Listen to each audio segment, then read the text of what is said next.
Teman-teman, kenapa mesti Al-Quran? Apa esensi Al-Quran? Dan kenapa Al-Quran diwahyukan pada Nabi Muhammad SAW? Apakah khusus untuk sekedar dibaca? Atau ada satu nilai yang sangat penting yang justru itu mengandung nilai mukjizat yang paling dalam dari Al-Quran? Yuk kita mulai dengan Al-Quran surah kedua Al-Baqarah ayat ke-38. Paling kanan sebelah atas. Disambungkan dengan Quran surah kedua ayat 185. Paling kiri pertengahan di mushaf. Quran surah kedua ayat 38 dengan Quran surah kedua ayat 185. Saya mulai dari kisah Nabi Adam. Saya pelan-pelan. Nabi Adam saat diciptakan oleh Allah, kemudian diberikan informasi bahwa beliau akan bertugas di bumi, beraktivitas di bumi. Disampaikan di Quran surah kedua ayat 30, paling kiri sebelah atas. Wa idh qala rabbuka lil malaikati inni ja'ilun fil ardi khalifah. Kata Allah, dan pelajari, ingat ketika kami menyampaikan pada para malaikat, kami akan menugaskan satu makhluk, manusia namanya Adam, di bumi tugasnya. Untuk menjalani hidup di bumi. Nah, secara singkat, setelah Nabi Adam turun ke bumi, di awal masa bersama Sayyidah Hawa, ya alaihi wassalam, maka ternyata bersamaan dengan turunnya Adam dan Hawa ke bumi itu, mereka berdua dibekali petunjuk. Yang dengan petunjuk itu, ini yang dahsyat. Allah jamin semua aktivitas hidupnya, dari mulai yang sederhana sampai yang kompleks, pasti jika diikuti petunjuk ini, dia akan senang menjalaninya, dan akan tenang mendapatkan hasilnya. Ya, perhatikan kalimatnya. Quran surah kedua ayat 38. Fokus. Qul nahbitu minha jami'a. Kata Allah, sekarang tiba saatnya. Adam, Hawa, turun kalian ke bumi. Kalau setan kita tinggalkan aja ya. Ini kita bahas Adam dulu. Turun kalian semua ke bumi. Fa imma ya'tiyannakum minni huda. Maka nanti sejak kalian tiba di bumi itu, aku akan turunkan satu petunjuk disebut dengan hudan namanya. Hudan. Fokus. Faman tabi'a hudaya, maka jika Anda dan keturunanmu mengikuti semua detil di petunjuk ini, fala khaufun 'alaihim wala hum yahzanun, maka aku pastikan engkau dan seluruh keturunanmu akan menjalani hidup di muka bumi dengan tenang dan senang. Fala khauf. Khauf itu gelisah, takut. Lawan dari takut apa? Tenang. Lawan dari gelisah, tenang.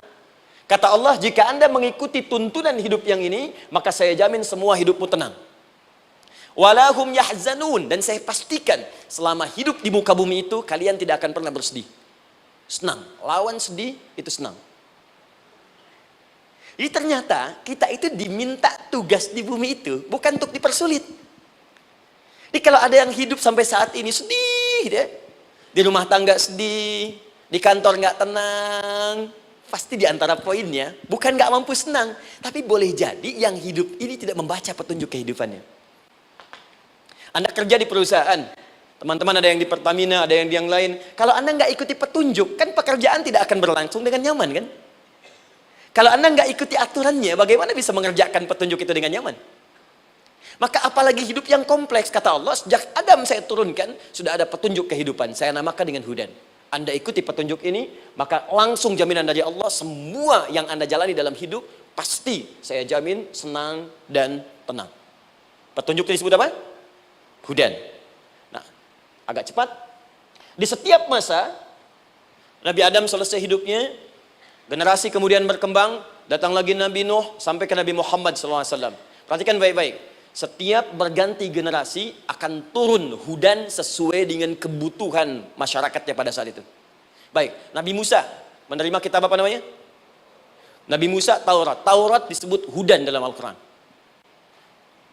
Muncul Nabi Musa, kitabnya disebut Taurat. Perhatikan baik-baik. Tahukah teman-teman ketika Taurat disebutkan dalam Al-Quran? Buka Quran surah ke-17. Ya, ayat yang kedua.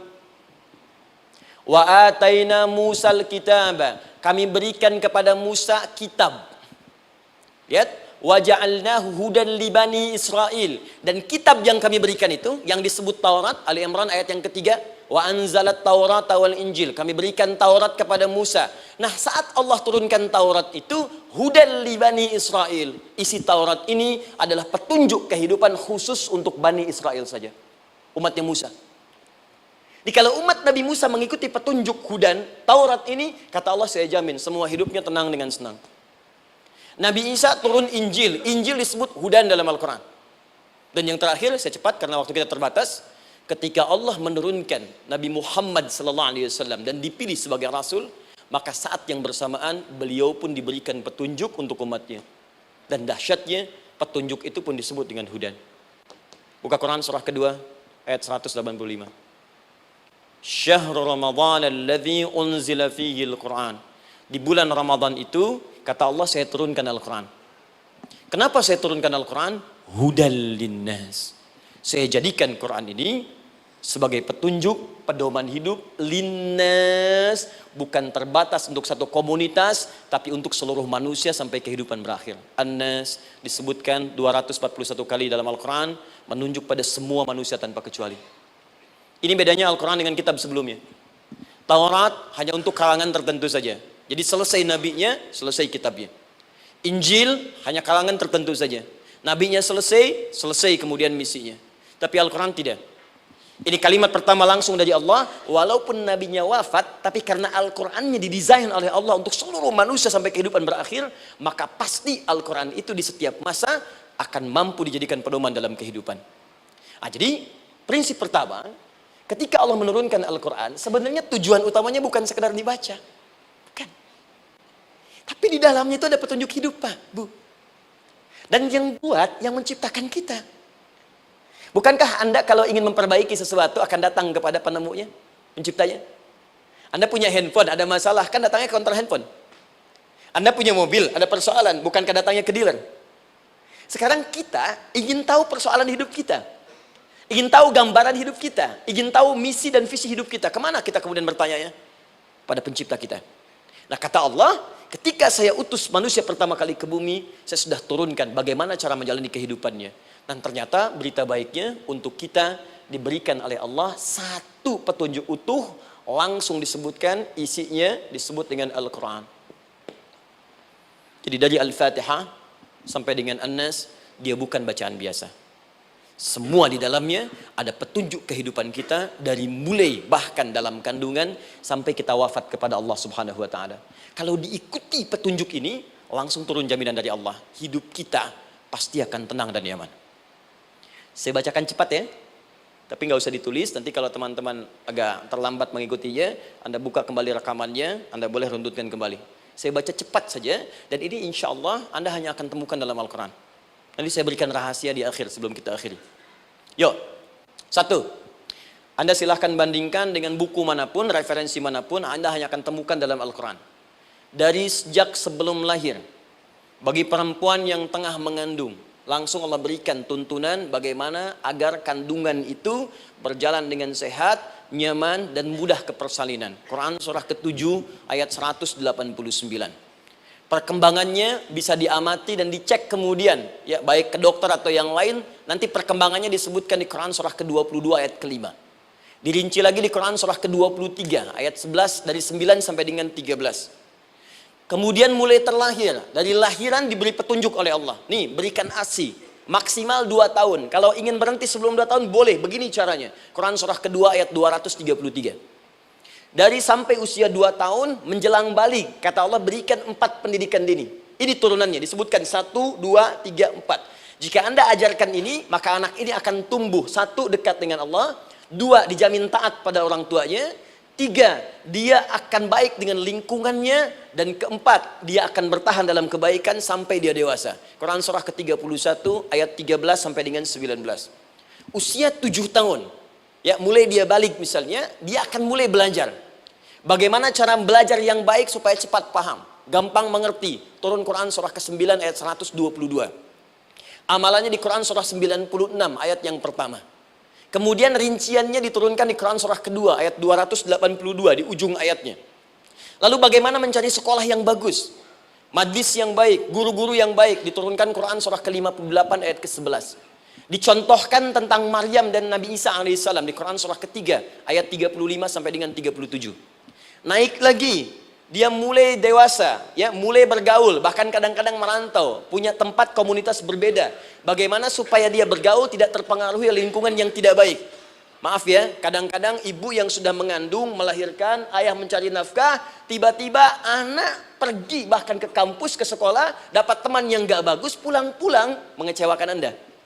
Jadi bagaimana menemukan tempat-tempat yang baik untuk bisa menjaga perilaku anak ini? Ditemukan nanti di Quran surah ke-49 ayat ke-13-nya.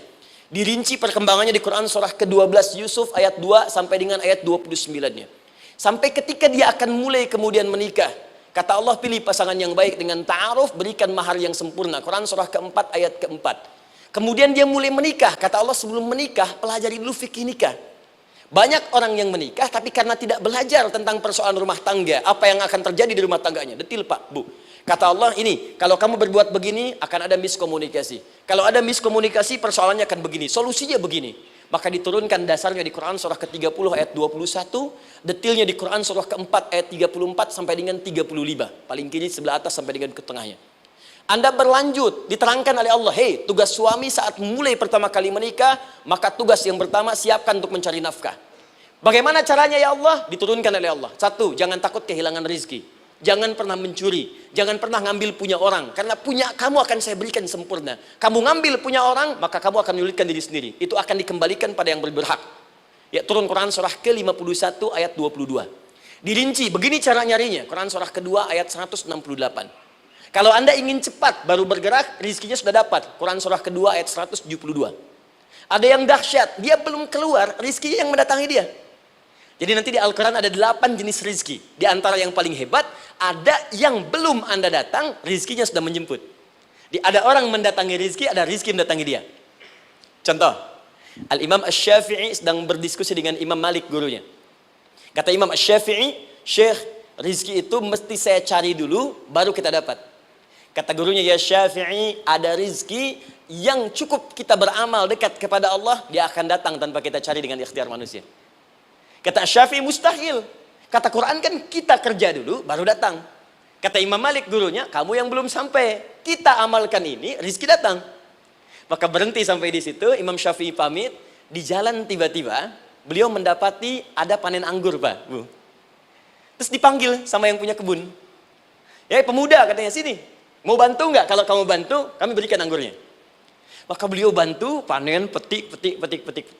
Sampai setelah selesai diberikan anggur yang besar-besar, hanum. Senyum, senang beliau. Ternyata senangnya bukan karena dapat anggur. Senangnya karena merasa pendapatnya benar. Kalau saya nggak bantu panen ini, nggak akan dapat saya anggur. Cuma karena saya bantu, saya diberi ini. Maka rasa senangnya inilah dibawa kemudian kepada gurunya, ingin laporan. Tapi perhatikan adabnya. Dia tidak mengatakan, guru, nih saya benar. Kalau saya nggak ikut panen, nggak dapat saya ini. Perhatikan kalimat Asy-Syafi'i. Guru, tadi saya di jalan, dipanggil oleh pemilik kebun, ikut panen anggur. Begitu saya bantu, saya diberikan anggur ini. Beliau tekankan dengan kalimat yang kencang pada kalimat, begitu saya bantu, saya dapat anggur ini. Imam Malik tersenyum mengatakan, Masya Allah Syafi'i luar biasa. Ini siang begitu panasnya, tadi saya mau keluar ngajar, terfikir di benak saya, Allah kalau ada anggur yang besar-besar, enak rasanya. Tiba-tiba kamu datang bawa anggur. Di Imam Syafi'i kerja dapat sesuatu, Imam Malik terfikir sesuatu, datang rezeki. Itu ada di Quran surah ke-7, teman-teman, ayat ke-96, paling kanan sebelah atas di mushafnya. Baik, teruskan dulu.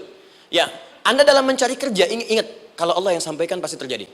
Jangan dikira mudah. Kata Allah akan ada persaingan, akan ada kadang-kadang singgungan, akan ada tantangan, maka mulai petakan tantangan apa yang akan Anda lalui saat Anda mulai mencari nafkah itu. Maka turun Quran surah kedua ayat 214, paling kanan sebelah bawah. Am hasibtum an tadkhulul jannata. Hei, apa kamu mudah begitu saja mengira akan sukses dalam pekerjaanmu? Bahkan bisa diartikan surga, ingin masuk surga. Walamma ya'tikum mathalul ladzina khalau min qablikum. Sebelum engkau diuji seperti orang sukses dulu pernah sukses. Lihat mereka. Enggak ada orang sukses yang instan. Cuman balikan telapak tangan dapat, tidak. Kata Allah, lihat orang-orang dulu. Lihat orang-orang hebat dulu, bagaimana mereka bisa kaya, bisa sukses, bisa punya posisi. Masat humul ba'sa, petakan olehmu tantangan apa yang akan dihadapi saat engkau bekerja itu. Satu, kata Allah, ba'sun, ada yang ringan. Ba's. Ba'sa jamak dari kata ba'sun. 2. Dara. Dia sudah menengah, jamak dari kata durun. 3. Zilzal. Ini yang paling tinggi puncaknya. Jadi kalau Anda sudah mendapatkan ini, yakinlah berarti Anda akan mendapatkan posisi yang tinggi. Karena mustahil orang besar diuji dengan ujian yang kecil. Zilzal, ini bagian ketiga. Ba'sa, ba'sun, mulai. Kira-kira tantangan-tantangan ringan apa saja yang akan Anda hadapi? Ya, kalau saya contohkan misalnya dengan contoh yang lain singkat, Anda mau ke masjid, ingin konsisten, mulai hijrah, ingin dekat dengan Allah, tiba-tiba yang tadinya nggak mau ke masjid, mulai ke masjid, diuji dengan hujan. Hujan kecil, rintik-rintik, shower. Begitu hujan, orang Arab mengatakan kalau hujannya bisa lewat tanpa payung pun, orang Arab mengatakan la ba'sa. La ba'sa ini ringan. Orang kita sambungin, labas. Dari bahasa Arab, lewat. Nah, jadi kalau Anda mau berangkat nih, siap bekerja, siap hadapi tantangan. Baru mau lewat hujan kecil, berarti itu tantangan kecil kita lewati. Macet, petakan, cari jalan yang kemudian sempurna, jalan yang kosong, buka Google-nya, buka Waze-nya, buka map-nya, cari. Jadi kalau pada yang kecil aja belum kita lewati, bagaimana mendapatkan yang besar? Anda mau ke masjid, dikasih hujan kecil. Mau berangkat gak jadi. Papa, kenapa gak jadi? Hujan mah, kan ada payung. Takut riak. Tuh. Setelah itu darwa. Maaf, tantangan fisik. Kadang-kadang mulai ke fisik. Mulai mengganggu. Ya, maaf, dirincikan kemudian oleh Al-Quran. Turun Quran surah ke-21. Ayat 87 sampai 88. Kisah Nabi Yunus alaihissalam. Yunus beraktivitas, bekerja. Bukan berarti gak ada tantangan. Kadang-kadang dibawa, kadang-kadang diusir, kadang-kadang Anda dapat misalnya proyek, kadang-kadang sudah mulai, masukkan tender, tiba-tiba gagal, diserobot orang, kadang-kadang orang yang dapat, Anda yang ngajukan, itu biasa. Kata Allah itu biasa, bukan cuma Anda, yang lain pun ada. Bukankah Allah ajarkan kisah Sayyidah Hajar alaihissalam dengan Ismail? Bukankah bolak-balik naik Safa Marwah, kadang di atas, kadang di bawah, kadang lihat peluang, sampai Marwah ternyata bukan air. Terkadang Anda yang bekerja, tim yang lain yang mendapatkan, karena kerja keras Anda bisa jadi terjadi. Bukankah yang kerja keras Hajar yang dapat Ismail? Mungkin Anda yang konsep, yang dapat minyaknya orang lain.